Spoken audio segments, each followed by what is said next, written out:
Well, wouldn't you know, here it is on a Wednesday night in February, and I'm standing in front of this sign, Bethany Lutheran Church, ELCA.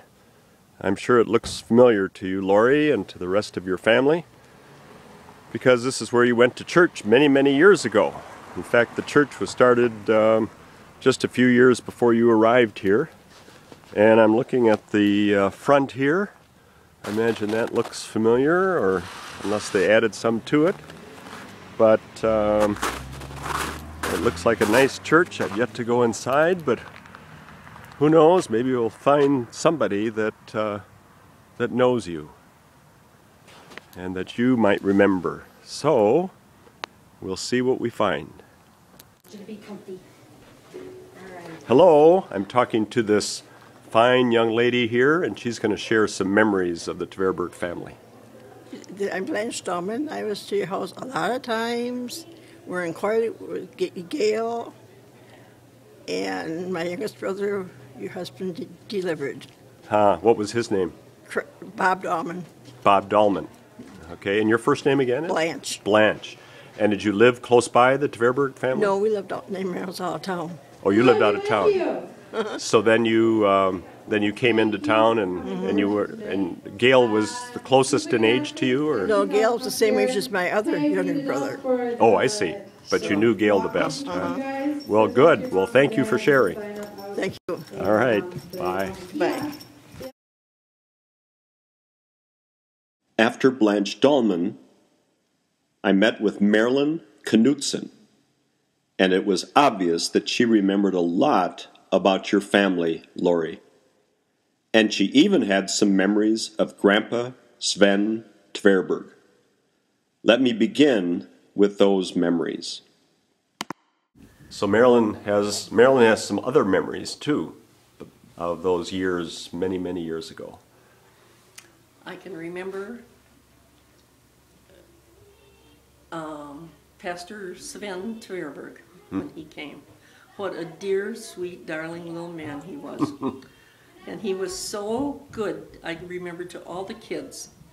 As awful as confirmation kids are, he always seemed to have a way with them that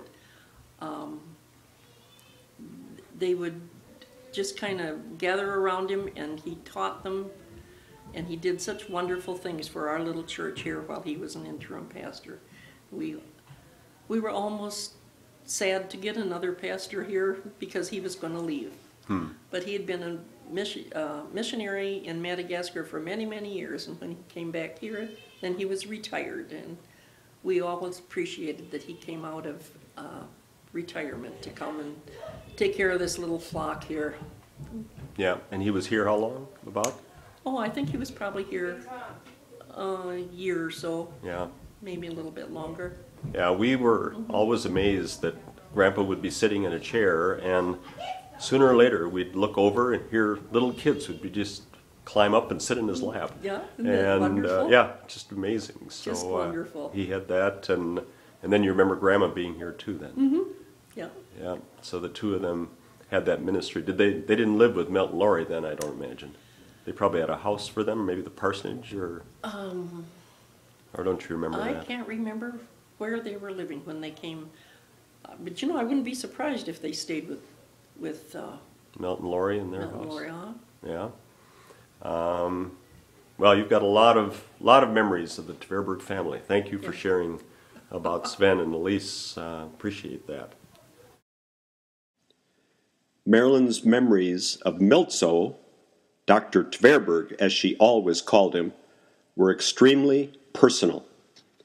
As I was listening to her, I could see her travel back emotionally, transcending some 50 years to when these events took place. It was obvious that Dr. Tverberg had a profound influence on her life and on her family's life.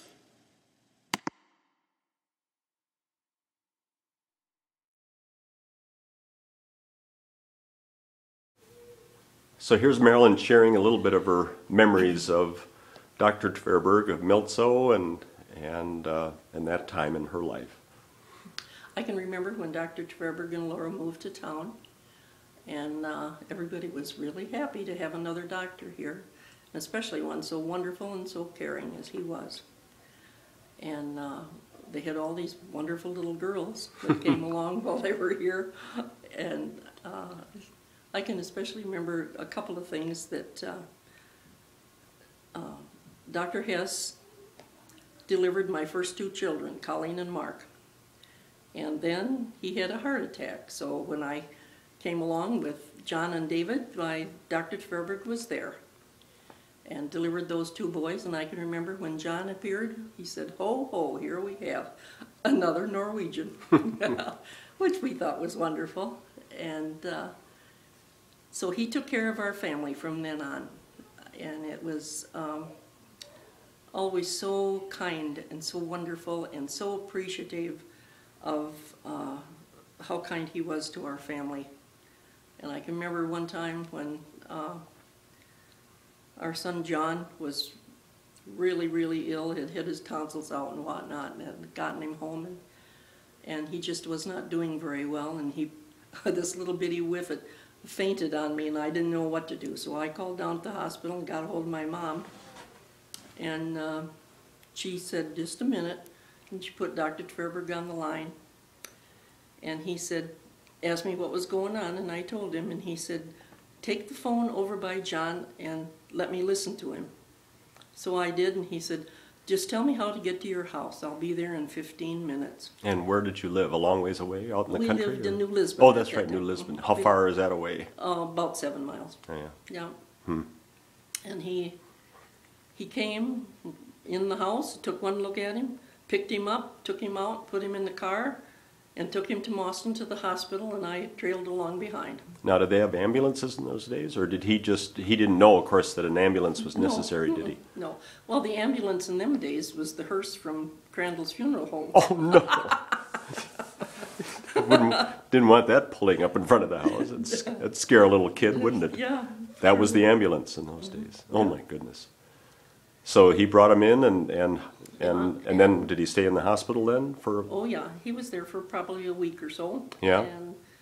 And he was a really sick little boy, but in fact, they thought he had spinal meningitis probably, but Oh, I really? don't think it ever turned out to be that. But lots of antibiotics and whatnot, and he finally got well.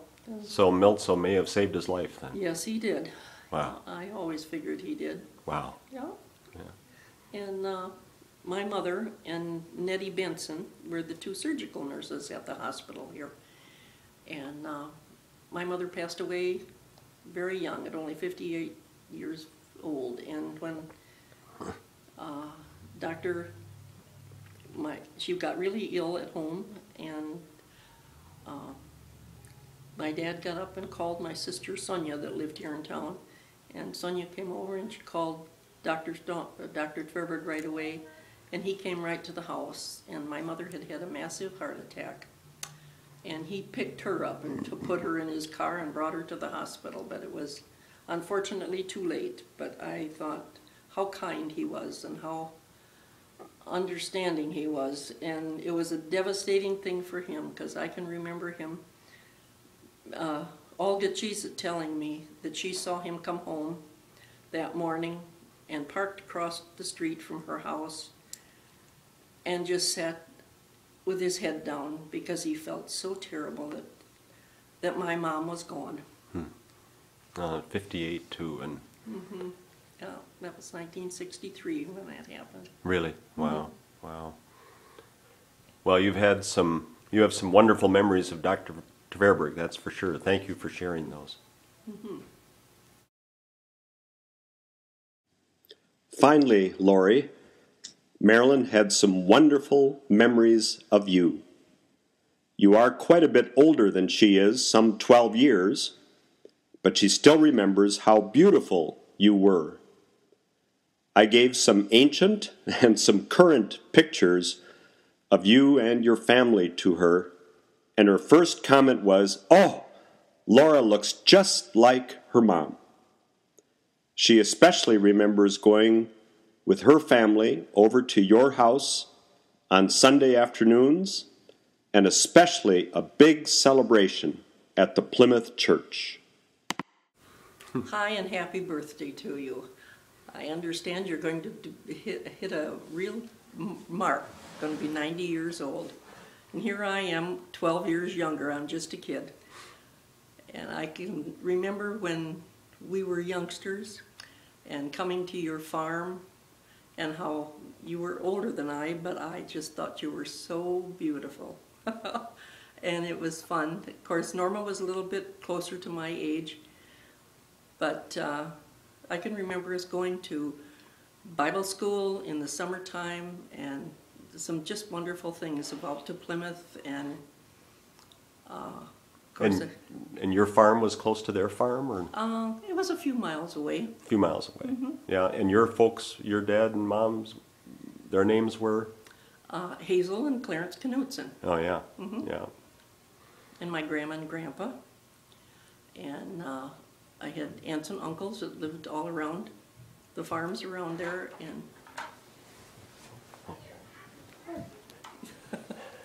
And we had wonderful church picnics and things like that I can remember.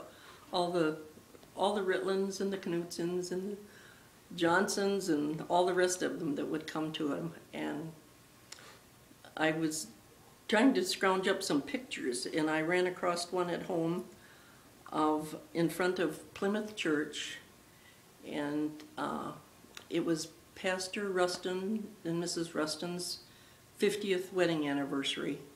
And I think everybody that ever belonged to Plymouth was there. And I thought that was such a nice memory for us. Yeah, I wonder if Lori remembers that. Do you think the Ritlins would have been there? Oh yes, the Ritlins were there. Oh, you remember that? Oh yes. How can you remember that far back? Oh, well, they were in the picture. Oh, I see. Yeah. I see. Oh, I can remember it. And I was quite little. And it was myself and my sister and 3 cousins, probably, and a couple other, were the little kids sitting all in the front row. Really? Now, did you have any brothers or sisters close to Lori's age or not? Or were you the oldest? No, I had a sister that was 5 years older than I am. Yeah, but still not quite close to Lori's 90 years old. No. No. That's amazing. That's wonderful. Yeah. We can all dream to be that old and to be of clear mind. Right.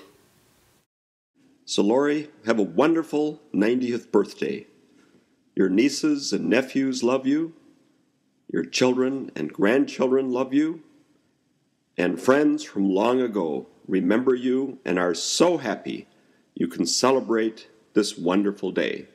Happy birthday, Lori.